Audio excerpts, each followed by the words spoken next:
Hello friends, welcome to back my channel. आप सभी का स्वागत है फिर से हमारे चैनल में एक न्यू टॉपिक के साथ। आज के जो आप लोगों को पता चल गया होगा थंबनेल देख के कि आज का वीडियो कैसा रहने वाला है। तो चलो हम बात करते हैं। बेसिकली जो पिछले वीडियो में मैंने 5 एस्टिमेशन की 5 पार्ट्स मैंने कंप्लीट कर दिया था। साइट क्लीनिंग किया था, एक्सकवेशन किया था और सैंड फिलिंग किया था और पीसीसी कर लिया था। अब फुटिंग की बारी आती है। फुटिंग से पहले इंजीनियर्स को, जो फ्रेशर इंजीनियर और सुपरवाइजर होते हैं, उनको क्या चीज़ पहले आनी चाहिए वो चीज़ आज हम बताने जा रहे हैं। फिर क्योंकि मैं एक साथ दोनों को सॉल्व नहीं कर सकता, क्योंकि पीसीसी कंक्रीट हम इस वीडियो में अगर हम दिखाते हैं एक्सेल पे जाके तो हमारा वीडियो बहुत ज़्यादा लंबी हो जाएगी। इसलिए तो मैं ये चाह रहा हूँ कि आप लोगों को आज मतलब ओवरव्यू आप लोगों को पूरा ड्राइंग रीड करके मैं सिखाना चाह रहा हूँ। पहले आप लोगों की ये चीज़ हम डिटेल से प्रोवाइड कर रहे हैं और डिटेल से बताने जा रहा हूँ। तो बिल्कुल ध्यान से, बिल्कुल वीडियो स्किप मत कीजिएगा, क्योंकि स्किप करने पे आपको दिक्कत आ सकती है। ठीक है, चलो हम स्टार्ट करते हैं। आज का बेसिकली मैं पहले फुटिंग प्लान से ही लूंगा। ये हमारा देखो, पिछले वीडियो में भी मैंने ये ड्राइंग दिखाया, तो वही ड्राइंग मैंने सेम ही ड्राइंग में निकाल रहा हूँ। ये फुटिंग मार्किंग देखो, फुटिंग मार्किंग से एक्सावेशन का साइज लिया था, याद है आप लोगों को? ये एक्सावेशन की साइज मैंने फुटिंग से ही लिया था, जो कि मैंने एक्सल पार्ट में निकाला था, राइट। अब एक्सा पार्ट मेरा कहने का मतलब ये है कि एक प्लान है। चलो हम प्लान को समझते हैं। मतलब आज जनरली मैं हर चीज बताने वाला हूँ। जैसे ये हमारा प्लान बना हुआ है, राइट। ये मेरा प्लान बना हुआ है, राइट। ये जो हमारा दिख रहा है राइट एंगल में, ये हमारा प्लान है, ठीक है। और बीच में हमारा कॉलम लगा हुआ है, राइट। और इस वाले लाइन को मैंने मिला दी ताकि ये हमारे सामने से अगर इस वाले फेस से देखे तो ट्रेपेजुअल पार्ट दिखाई दे। ठीक है, ट्रेपेजुअल पार्ट दिखाने का मतलब क्या है कि जैसे मेरा ये प्लान था, एक्सकवेशन साइज ये है हमारा और कॉलम साइज हमारे। सपोज कॉलम साइज में कुछ भी पकड़ लेता हूँ। चलो ये मैं 9 इंच पकड़ लेता हूँ, ये 24 इंचेस पकड़। 9 मतलब कॉलम की साइज हमारा 9 इंचेस बाय 12 इंचेस। मतलब ओवरव्यू जो ड्राइंग में रहेगा वही हम देखेंगे, हम समझाने के लिए ऐसा बोल रहे हैं। 9 इंच हमारा cross section 9 inch by 24 inches की है, सपोज ये कॉलम, ठीक है। तो कहने का मतलब ये है कि ये हमारा सेक्शन 2 मतलब ये एक प्लान है, ये एक कॉलम है, इसको हम सेक्शन 2 से कट कर रहे हैं। ठीक है, मैंने कट कर दिया। कट करने के बाद हमारा क्या चीज दिख रही है, मतलब ये नेचुरल ग्राउंड लेवल लिखा है। नेचुरल ग्राउंड लेवल से नीचे की पार्ट जितने भी, जैसे हमारा इसके अंदर देखो यहाँ पे क्या दिख रहा है, पीसीसी दिखाई दे रहा है, क्योंकि सैंड फिलिंग तो ड्राइंग में प्रोवाइड किया नहीं है। ठीक है, मैंने पिछले वीडियो में बात किया था। तो ये हमारा पीसीसी दिख रहा है, रीइंफोर्स सीमेंट कंक्रीट दिख रहा है। ठीक है, तो ये वाला पोर्शन पे ये टेपुजुअल वाला पार्ट जो बन रहा है, ये टेपुजुअल वाला पार्ट, क्योंकि ये सिर्फ सेक्शन में ऐसा दिख रहा है। जब मैं अभी 3D व्यू दिखाऊंगा आप लोगों को तो बिल्कुल समझ में आ जाएगी, क्योंकि आप लोगों के लिए बेसिकली मैंने 3D व्यूज बना के रखा है, राइट। तो आप सिर्फ यहाँ सेक्शन समझो, ये मैंने कट किया तो ये इसके अंदर जितने भी हिडन पार्ट थी वो दिख गए, राइट। अब देखो कॉलम को भी तो कट कर रहा है यहाँ पे। देखो कॉलम को कट करने का मतलब क्या है, कॉलम यहाँ से भी तो स्टील आएगी। मतलब ऐसा है, हमारा फुटिंग है, फुटिंग के बीच में हमारा स्टील आती, चाहे जिस प्लेस में हम फुटिंग के, चाहे कॉर्नर पे करें या राइट में करें या मिडिल में करें, लेकिन स्टील तो आएगी हमारा। तो ये कॉलम को कट करने की वजह से ये स्टील आ रही है। ये स्टील ड्राइंग में क्या है, 1 फीट। देखो 1 फीट इधर बेंड होके इधर मुड़ गई है, 1 फीट, राइट। जनरली कितना होता है ये हम बात कर लेते हैं। मैंने जो साइट पे जनरली देखा, और पर्टिकुलरली जो बुक के अकॉर्डिंग, जो IS 456 के अकॉर्डिंग जो कहता है कि 1 फीट से लेके 1.5 फुट तक हम प्रोवाइड करते हैं एल। ठीक है, इसका काम है कि मतलब लोड को ट्रांसफर करता है उस तरफ, राइट।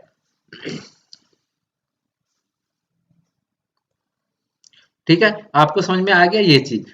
अब देखो ये चीज ऐसे ऐसे ऐसे ऐसे देखने का मतलब क्या है, इसका इसका क्या मतलब बनता है, इसका इसका क्या मतलब, ये इसका यही मतलब बनता है कि जो हमारा स्ट्रप आप साइड पे देखे होंगे, क्योंकि स्ट्रप पे हम वीडियो लाएंगे, स्ट्रप का कटिंग लेंथ बताएंगे, मतलब जितने टाइप के लेग्स स्ट्रप के होते हैं उस सारे टाइप का बताऊंगा और बिल्कुल अच्छे से बताऊंगा। ठीक है, बस नेचुरल ग्राउंड लेवल से हमारा जितना है, ये ऐसे ऐसे डॉट दिखने का मतलब है स्टीरअप जो मेरा कट हुआ सेक्शन में। तो ये चीजें स्टीरअप ही है। ये हमारा वर्टिकल रिंग आ रही है, ये वर्टिकल हमारा स्टील आ रही है, ये भी वर्टिकल स्ट्रिप आ है, ये हमारा रिंग लगी हुई है। देखो रिंग में भी दो चीजें है, ये हम क्लियर कर दें। एक स्टीरअप होता है, एक टाइज होता है। दोनों में डिफरेंस क्या है वो चीज हम समझ लेते हैं। मतलब जो वर्टिकली, जो हमारा वर्टिकली अगर हम स्टिरअप ने जो रिंग हम वर्टिकली यूज करते हैं, हम वर्टिकली अगर हम यूज कर रहे हैं, जैसे कॉलम के अंदर हम रिंग को यूज कर रहे हैं, तो उसको हम क्या बोलते हैं, टाइज बोलते हैं। ठीक है, वही चीज अगर हम एक दूसरे के परपेंडिकुलर बीम में अगर यूज कर रहे हैं रिंग को, तो उसका मतलब होता है कि हमारा वो स्टिरअप है, मतलब बीम। आप सपोज आप समझ लो, ठीक है। तो कहने का मतलब हमारा यही था, तो कहने का मतलब हमारा यही था कि बीम के अंदर अगर हम प्रोवाइड करते एक एक परपेंडिकुलर, एक दूसरे के परपेंडिकुलर, तो हमारा स्टिरअप कहलाता है। और वही कॉलम के अंदर, कॉलम कॉलम में अगर हम यूज कर लेते हैं रिंग को, जो हमारा स्टिरअप वगैरह लोग बोलते हैं, लेकिन उसको हम कॉलम के अंदर जो यूज होता है हम टाइज बोलते हैं। बेसिकली टाइज और स्टिरअप में ये डिफरेंसेस है। ठीक है, तो चलते स्टार्ट करते हैं। उम्मीद करता हूँ कि आप लोगों को ये पार्ट समझ में आ गया होगा। तो चलो, जो मैंने बेसिकली आप लोगों के लिए एक मैंने बनाया, पहले मैं आप लोगों को फुटिंग मार्किंग दिखा देता हूँ। देखो, कोई भी हम पार्ट ले लेते हैं। बेसिकली देखो, कॉलम हमारा इस प्लेस पे है। इस प्लेस पे देने का मतलब क्या, कि इधर साइड से हमारा एक पड़ोसी के घर बना हुआ है, ताकि कॉलम को हम इसी जगह से डिजाइन में आया कि जो कि मैं साइड ओवरव्यू साइड, मतलब उसके वॉल में टच करते हुए मैंने प्रोवाइड किया है। राइट, प्रोवाइड करने का मतलब क्या, तो है तो ये आइसोलेटेड ही फुटिंग। राइट, समझ रहे। अगर हम कैलकुलेशन आइसोलेटेड के फॉर्मूला से ही करेंगे, मतलब सारे, चाहे वो कॉलम किसी भी जगह किसी भी पोजीशन पे है, अगर आइसोलेटेड फुटिंग है, तो हम जिस मेथड से करेंगे एक्सेल में पुट, वो रिजल्ट सबका सेम ही होगा। क्योंकि मेरा प्रैक्टिकल है, मैंने काफी टाइम से कर रहा हूँ यूज, और अभी भी इस प्रोजेक्ट का मैंने ही कंपनी को प्रोवाइड किया, मतलब ये पूरा कैलकुलेशन करके दिया था। राइट, तो कहने का मतलब ये हमारा कि यहाँ से देखो ये लाइनें, अभी मैंने जो प्लान में दिखाया था आप लोग, कॉलम से जो कॉर्नर तक जो एक्सकवेशन जो लाइन था हमारा प्लान एरिया, जो मेरा यहाँ से लेके यहाँ तक ऐसे था, ये हमारा स्लोपी है। स्लोपी मतलब आइसोलेट पुटिंग है।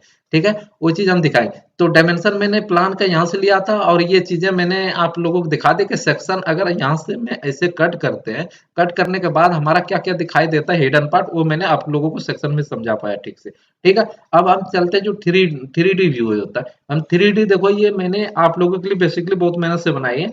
ठीक है, देखो मैं आप लोगों के लिए बहुत कुछ मेहनत कर रहा हूँ। ठीक है, आप देखे लाइक कर दो भाई, जो जो वीडियो देख रहे हो लाइक कर दो। ठीक है, और सब्सक्राइब, जो जो न्यू भाई है हमारा, वो सब्सक्राइब कर लो चैनल को, ताकि आप लोगों को नॉलेज भी मिलते रहे साइड से, और प्लस आप लोगों को ओवरव्यू जो जितने भी कोर्स है हमारे शेड्यूल के अकॉर्डिंग, तो वो सारे आप लोगों को फ्री में प्रोवाइड किया जाएगा इस साइड से। ठीक है, तो चलते हैं। ये हमारा कॉलम है। देखो ये रेक्टेंगल पार्ट मैंने बताया था। राइट, ये मेरा आइसोलेटेड पार्ट है। राइट, ये रेक्टेंगल पार्ट है, ये हमारा आइसोलेटेड पार्ट है, और ये हमारा ऊपर से कॉलम आ रही। ठीक है, तो तो कहने का मतलब क्या था, यह भी समझ लेते हैं। सेक्शन आप लोगों को समझ में आ गया, ये थ्री डी व्यू है। जब हमारा बन के तैयार होगा साइड पे, जब मैं कंक्रीटिंग वगैरह कर लूंगा, कंक्रीट वगैरह करने के बाद हमारा बिल्कुल इस तरह दिखाई दे। ठीक है, और एक्सावेशन देखो, ये नेचुरल ग्राउंड लेवल, मैंने इसको नेचुरल ग्राउंड लेवल मांगा है। ठीक है, नेचुरल ग्राउंड लेवल का मतलब क्या है, ये ये बेसिकली मैंने ऊपर दिखाने के लिए आपको बनाया था। जब इसको मैं ये इससे मिट्टी निकाल लिया आपने। ठीक है, इससे आपने मिट्टी निकालने के बाद आपने सैंड फिलिंग किया, सैंड फिलिंग के बाद आपने पीसीसी किया, पीसीसी करने के बाद आपने क्या किया, footing concrete. Reinforcement, actually reinforcement concrete होगा। ये चीज हम बार बेंडिंग बीपीएस में सीखेंगे, इस वाले पार्ट में हम नहीं सीखेंगे, क्योंकि वो बहुत ही लॉन्ग मेथड है। क्योंकि एक आप लोगों के लिए जो बेसिकली मैंने कोर्स डिजाइन किया है बार बेंडिंग शेड्यूल में, एक ये है आपका मैनुअल है, एक एडवांस पार्ट है। ठीक है, मैनुअल आपको मतलब कैलकुलेशन के अकॉर्डिंग आपको सिखाया जाएगा, एक एक लेंथ निकालना सिखाया जाएगा, हुक क्या होता है, बैंड कितने डिग्री पे होनी चाहिए, मतलब एक हुक की कितने सेंटीमीटर होनी चाहिए, मिनिमम कितने एमएम होनी चाहिए, ये सारी चीज हम आपको मैनुअल मैनुअल पार्ट में सिखाएंगे। और जो एडवांस पार्ट होता है, कि जैसे आपका फुटिंग साइज है, कोई ड्राइंग आ गया, आपको आधे घंटे में कंप्लीट करके देनी है, तो सिर्फ आपने एक दो डाटा मुश्किल से पुट करने और इंटरप्रेस करनी है, आपका रिजल्ट देते जाएगा। मतलब ऑटो अपडेट, आप लोगों को ऑटो अपडेट बना के देंगे। बस आप लोगों को उस ऑटो अपडेट को चलाने के लिए आप लोगों को आनी चाहिए प्रोसेस। ठीक है, जब हमारे साथ आप सीखोगे तो हर चीज आपको समझ में आ जाएगी, मतलब क्या चीज है। और ये सारा एक्सेल सीट जो बनेगा आपका, ये सारा फोन में भी अपडेट होगा और फोन से भी आप वर्क कर पाओगे। ठीक है, इसी तरीके से। चलो स्टार्ट करते हैं। तो मैंने ये सारा चीज निकाल लिया। निकालने के बाद क्या होगा, ये रेक्टेंगल पार्ट होगा नीचे। अब रेक्टेंगल पार्ट होगा तो सेटरिंग के बारे में ओवरव्यू बात कर ले। सेटरिंग सिर्फ ये रेक्टेंगल वाले पार्ट जो हमारा दिख रहा है, सिर्फ इतना ही पोर्शन पे हमारा सेटरिंग प्रोवाइड किया जाता है। पूरे पे मतलब पूरा एरिया पे हमारा सेटरिंग नहीं प्रोवाइड किया जाता, सिर्फ इतना सा पोर्शन में हमारा सेटरिंग प्रोवाइड किया जाता है। मैंने नीचे रेक्टेंगल पार्ट लगाया, फिर इसके बाद ये लगाया। उसके बाद हमारा जो कॉलम आता है, ये नेचुरल ग्राउंड लेवल तक कुछ रहता है हमारा। जैसे सपोज पूरा तो हम कंक्रीट फिल करते नहीं है। अब ये करने के बाद हम क्या करते हैं, पेडेस्टल कॉलम। पेडेस्टल कॉलम किसको कहते हैं, पेडेस्टल कॉलम की बात कर लेते हैं, समझ में आ जाएगा आप लोगों को। मैंने मतलब नेचुरल ग्राउंड लेवल से 5.5 फुट हमारा डेप्थ था, जिसमें कि मैंने पीसीसी किया, सैंड फिलिंग किया। ठीक है, जिसमें कि सपोज मैं मानता हूं 4-4-8 इंची, ये 1 फुट चला गया। सपोज वन ओवरव्यू समझो, 1 फुट चला गया तो 4.5 फुट बच गया। 4.5 फुट में कंक्रीट आपका 2 डेप्थ में दिखाएगा। ये वाला स्मॉल डेप्थ जो कि स्मॉल डी दिखाएगा आपका 8 इंची 10 इंची जो भी दिखा दे, राइट, समझना। और ये टोटल डेप्थ आपको दिखा देगा। फिर ऑल ओवर डेप्थ आपको मिलेगा ड्राइंग में जी। ऑल ओवर डेप्थ मिलेगा सपोज 24 इंची, तो 24 इंची में 1 फुट ये चला गया, तो बचा कितना स्लोपी वाला पार्ट, 1 फीट। 1 फीट ही बचा। तो जैसे मैं आप लोगों को फुटेंग इसमें, हाँ, इस वाले डिटेल में आपको दिखा देता हूँ। ये देखो, ये ओवरऑल डेप्थ है 21 इंची। ये डेप्थ स्मॉल डेप्थ मतलब रेक्टेंगल वाला पार्ट है। ये हमारा ओवल ऑल डेप्थ का नीचे से कंप्लीट स्लोप की टॉप, मतलब जहां पे मेरा कॉलम प्लेस हुई है वहां तक का कितना 21। अगर वो वाला पार्ट निकालें तो कैसे करेंगे, टोटल डेप्थ में 9 इंच माइनस करेंगे तो वो वाला पार्ट मिल जाएगा। तो ये हम एक्सेल शीट पे देखेंगे। तो नेक्स्ट मतलब कल ये अपलोड आपको कर दिया जाएगा कल कल वाले वीडियो में। ठीक है, तो चलते हैं, स्टार्ट करते हैं। तो आपको समझ में आ गया। समझने के बाद आते हैं इस वाले पार्ट में। तो ये चीज पूरी हमारा पार्ट किस में जाएगा, नेचुरल ग्राउंड की नी वीडियो में। ठीक है, तो चलते हैं, स्टार्ट करते हैं। तो आपको समझ में आ गया। समझने के बाद आते हैं इस वाले पार्ट में।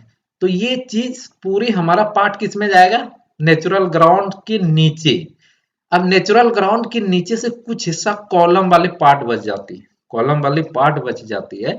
तो बचने का मतलब क्या है, इसी को हम पेडेस्टल, नेचुरल ग्राउंड लेवल से नीचे जितना सा पार्ट कॉलम वाला एरिया होता है, जितना सा कॉलम है हमारा, मतलब ये हमारा नेचुरल ग्राउंड है। यहाँ से कॉलम हमारा सपोज 2 फीट तक है नीचे, तो यही हमारा पेडेस्टल कॉलम कहलाएगा। सपोज इस जगह ये नेचुरल ग्राउंड लेवल है, इसके नीचे से यहाँ तक हमारा कौन सा कॉलम कहलाएगा, ये पेडेस्टल कॉलम कहलाएगा। आप पेडेस्टल कॉलम, अब देखो, देखने वाली बात यह है कि हम फुटिंग के साथ, ठीक है, कॉलम बीच में, और इतना गैप क्यों है। देखो हम 100 mm अगर 9 इंची बाय 12 इंची का है, तो 100 mm का मतलब 4 इंची, मतलब ईच फेस 4 इंची ऐड करके चलेंगे।